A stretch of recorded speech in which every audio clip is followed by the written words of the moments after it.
రానున్న ఎన్నికల నేపథ్యంలో స్థానిక నరసరావుపేట కలెక్టర్ కార్యాలయంలోని డాక్టర్ బిఆర్ అంబేద్కర్ స్పందన హాల్లో పాత్రికేయ సమావేశం నిర్వహించారు.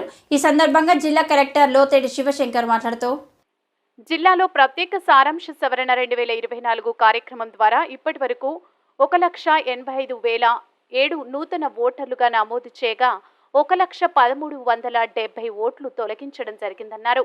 ఇవి ప్యాట్స్ 130% అందుబాటులో ఉంచామన్నారు. జిల్లాలో 1926 పోలింగ్ కేంద్రాలలో ప్రశాంతంగా, పారదర్శకంగా ఎటువంటి అవాంఛనీయ సంఘటనలకు తావు లేకుండా నిర్వహించడానికి తమకు సహకారం అందించాలని జిల్లా కలెక్టర్ శివశంకర్ తోటి విజ్ఞప్తి చేశారు. జిల్లాలోని 1926 పోలింగ్ కేంద్రాలలో అసోసియేట్ కనీస మౌలిక వస్తువులు ఏర్పాటు, హోమ్ ఓటింగ్ ప్రక్రియపై అవగాహన తదితర అంశాలపై మీడియాతో చర్చించారు. ఇంతవరకు వచ్చిన ఫామ్స్ అన్ని కూడా ఈ రోజుతో చేయడం జరుగుతుంది.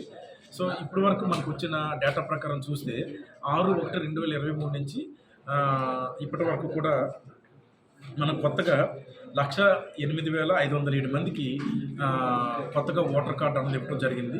అది 18 సంవత్సరాలు పైబడిన వాళ్ళు ఇంతవరకు ఎవరైతే గతంలో ఓటర్ కార్డు లేదో వారందరికీ ఒకటి ఇవ్వడం జరిగింది. అలాగే గతం నుంచి కూడా అంటే 2019 నుంచి చనిపోయిన వాళ్ళు కావచ్చు, మన జిల్లాలో లేకుండా పర్మనెంట్గా శాశ్వతంగా వేరే దగ్గరికి వలసపోయిన వాళ్ళు కానీ, మైగ్రేట్ అయిపోయిన వాళ్ళు, షిఫ్ట్ అయిపోయిన వాళ్ళు కావచ్చు. అలాగే డూప్లికేట్స్ అంటే ఒకే నియోజకవర్గంలో 2 చోట్ల ఓట్లు ఉన్నా, ఒకే జిల్లాలో 2 నియోజకవర్గాల్లో ఓట్లు ఉన్నా, ఒకే రాష్ట్రంలో మన రాష్ట్రంలోనే 2 జిల్లాల్లో వేరే వేరే జిల్లాల్లో ఓట్లు ఉన్నా, ఇటువంటివన్నీ కూడా ఐడెంటిఫై చేసి మొత్తం 1,01,370 మంది ఓట్లు అన్నది తొలగించడం జరిగింది. ఇందులో చనిపోయిన వాళ్ళు 60,515, పర్మనెంట్గా షిఫ్ట్ అయిపోయిన వాళ్ళు 29,078, అలాగే డూప్లికేట్ ఓట్లు 11,777.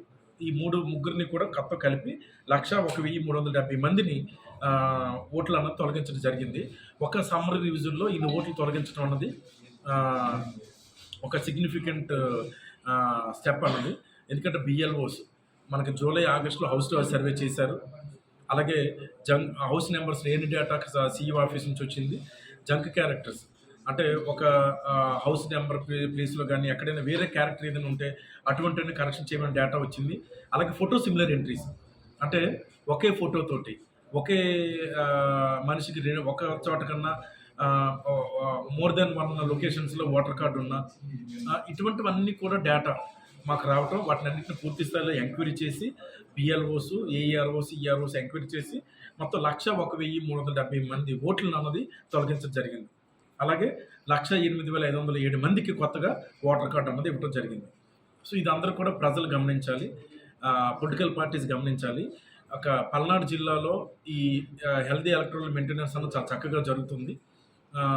సో మన ఏఈఆర్ఓస్ కానీ ఈఆర్ఓస్ అందరూ కూడా ప్రజాప్రతినిధులకి, ప్రజలకి చెరువులో ఉండి వాళ్ళ దగ్గర నుంచి వచ్చిన ఫామ్స్ అన్ని కలెక్ట్ చేసుకుని బిఎల్ఓస్ ద్వారా వాటిని ఎప్పటికప్పుడు నోటీసులు అవి ఇచ్చి ఏదైతే ప్రొసీజర్ ఉందో ఆ ప్రొసీజర్ ప్రకారం ఎంక్వైరీ చేసి వాటిని తొలగించడం కానీ కొత్తగా ఎంప్రోల్ చేయడం కానీ జరుగుతుంది.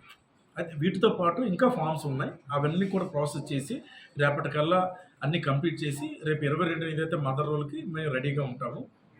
ఇంకా ఎవరైనా సరే ఈ తర్వాత ఇంకెవరైనా 18 సంవత్సరాలు నిండినా, ఇంకా ఎవరికైనా అర్హత కలిగి ఓటర్ కార్డు లేకపోయినా, ఎవరైనా ఇంకా పర్మనెంట్ మైగ్రేషన్ అయిపోయినా, ఎవరికైనా ఇంకా డూప్లికేట్ ఉన్నా సరే ఈ ప్రక్షాళన, ఈ హెల్దీ ఎలక్ట్రల్ మెయింటెనెన్స్ అన్నది మనకి కంటిన్యూస్గా ఎలక్షన్ నోటిఫికేషన్ వచ్చాక last day of making nominations ఆ రోజు వరకు కూడా జరుగుతుంది. అందువల్ల ప్రజలందరూ ఇది గమనించి ఎప్పటికప్పుడు అప్రమత్తంగా ఉండి మీ బిఎల్ఓని సంప్రదించి మీకు ఏ విధమైన సపోర్ట్ కావాలి ఎలక్షన్ సంబంధించి, మీకు ఫామ్ 6 కొత్తగా ఓటర్ ఎన్రోల్మెంట్ చేయాలంటే ఫామ్ 6 ద్వారా మీకు గైడ్ చేస్తారు. అక్కడ ఏమైనా డిలీట్ చేయాలంటే ఫామ్ 7, ఏమైనా కరెక్షన్ చేయాలంటే ఫామ్ 8. ఈ మూడింటి ద్వారా కూడా మీకు ఫెసిలిటేషన్ అనేది బిఎల్ఓస్ కల్పించి మీకు ఏ విధమైన ఎలక్ట్రల్ సర్వీస్ కావాలి అన్నది ఆ సర్వీస్ మీకు ఎక్స్టెండ్ చేస్తారు. అలాగే వీటితో పాటు మనకి ఈవీఎం మెషిన్స్ కూడా పూర్తి స్థాయిలోనూ మన జిల్లాకు వచ్చి ఉన్నాయి. బ్యాలెట్ యూనిట్ కానీ, కంట్రోల్ యూనిట్, వీవీప్యాట్స్ మొత్తం ఎఫ్ఎల్సీ అంటారు, first level check. All political parties సమక్షంలోనే చెక్